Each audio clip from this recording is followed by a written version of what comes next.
Добър вечер, уважаеми зрители! Започва новият епизод на Стани богат. Една жива телевизионна легенда. Може да се пръкват всякакви подобни, но ние сме като биткоина, първи и най-големи. На стола на богатството идва IT-инженер, който прилага уменията си в информационните технологии, в образованието на България. Моля, посрещнете Мими Виденова. Желая ти късмет. Твоята игра в Стани богат започна. Въпросът е следния. Къде се носи старинният руски кокошник? На ръката, на главата, на раменете, на краката. Какво е това кокошник? Аде, то ако знаехме...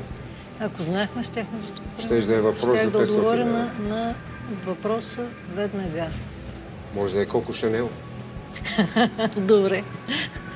Яко се пържиш, не знам, но така изглежда отдалеч. В момента съм наистина се пържа от всякъде. Пък ние тук се хилим, защото ни е лесно. Те всичките мислят, че аз го знам, а аз не го знам. Ми е лесно, защото аз не го знам. За какво не? Все едно всеки ден имам работа с кокошници. А пък и цялата публика се е накокошинила. Млъкни бе кокошин... Мъката е кокоша направо. Помощ от никъде в пустинята. Да. Играта ми приключи, за съжаление, много рано. Отказва се, нали? Дами и господа, заради руския кокошник, Мими Виденова прекъсва участието си в Стани богат и си тръгва със сумата от 3000 лева. Честито! Мисля, че този кокошник ще остане кокоши трън цял живот. Значи, ти от 2 предавания забрави, но си носиш очилата като кокошник. Верен отговор. В кой месец сме?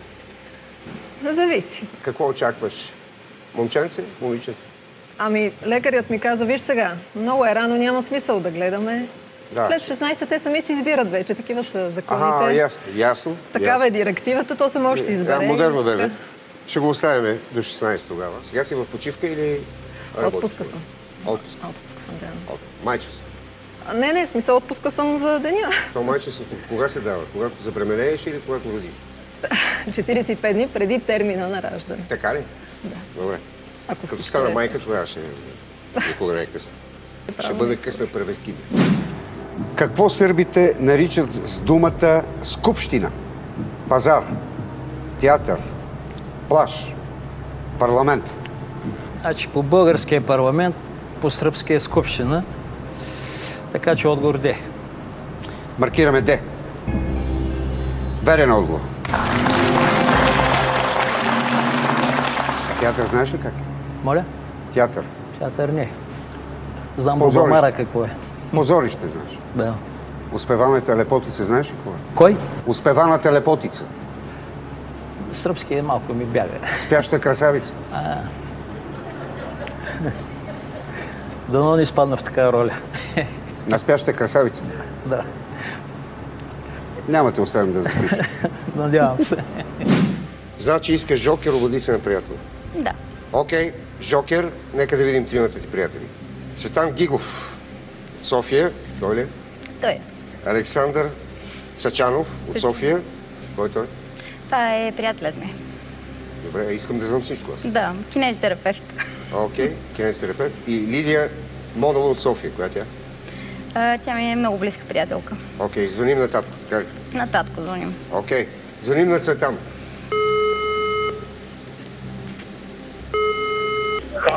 Ало, добър вечер, търся господин Гигов. Аз съм. Добър вечер, обажда ли си Михаил Билов, предаването Стани богат? Така? Да, искам да ви кажа, че щерката е тук и играе с мене. И играе на въпрос за 10 000 лева. Да не препаднахте нещо?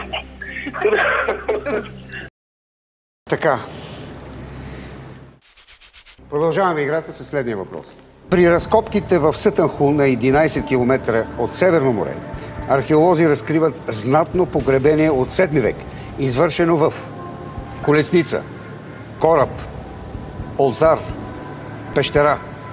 Не може да вкарат в разкопки в един град кораб на това място в 7 век. Няма как да е колесница или кораб. Обаче, не знам, ще се обадим на приятел. Според тебе това е най-подходящия жокер? Това е много дълъг въпрос. Докато го прочетеш, минава работата. И докато кажеш Сътън Ху и той те попита 2 пъти, какво казат? Кой е тук Ху? Сътън. Мътън. Пътън ли каза? Не. Сътън. И те след това ще кажеш Сътън Ху на 11 км. На колко километра? Къде е това? Чакай малко. Не, то свърши. Мина работата. Тогава да попитаме... Смисъл. Разбрах. Освен да попитам публиката, тя в сегашните ви... Той е цяла пред тебе, жива здрава. Тя е разкошна в тези предавания тук последния сезон.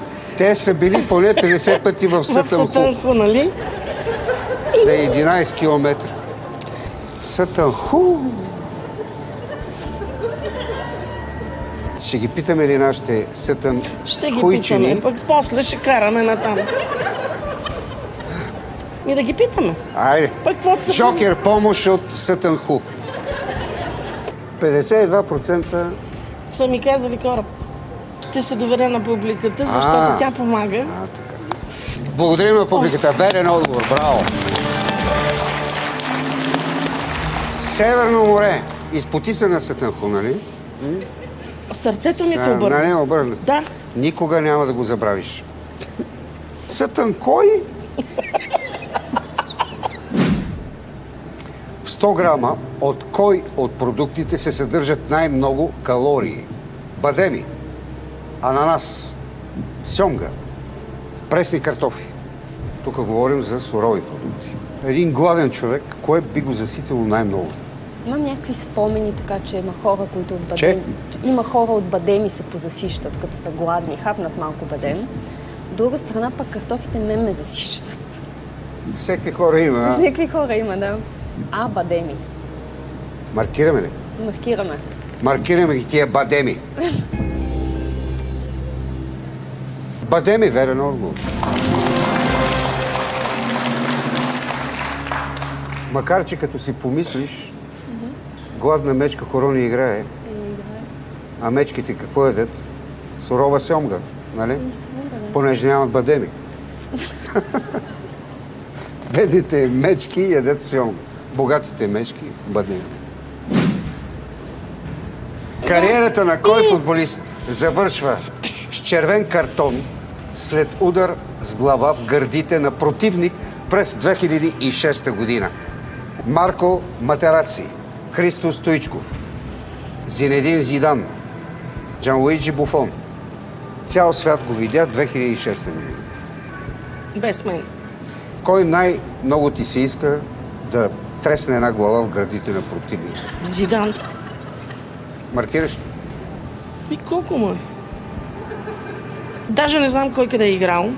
Да, значи така като погледнеш, има един, който просто като го видиш и той ще ти тресне една глава в гърдите. Разбираш, просто той така изглежда. Така ли, че си на 5... Зидан. Зидан. Бам! Маркираш отговор. Удар в картон след удар в противника. Трябва да е нападател. Зидан, да бе. Зидан. Като кажеш Зидан, идва Зид. Като видиш Зид, какво правиш? Окей, дай. Маркираме. Сериозно. Да. Добре. Маркираме Зинедин Зидан. И... Кой може да е друг, освен Зидан? Верен отговор. Край вече сина ми не може да ми каже, че не разбирам от футбол. Никога не можеш да му каже. Значи, аз ти давам един чек, който, където покажеш и където покажеш, веднага удостоверява това, че разбираш от футбол. Просто чек е за колко хиляди играем? 10. За 5000 играем. Много бързо ще. Ема подсказвам. За 5000 играем. И аз пиша, ето тук е така. Разбирам от футбол. Разбирам от футбол. Да се изплати от Зинедин Зидан. Така. Някой да каже нещо?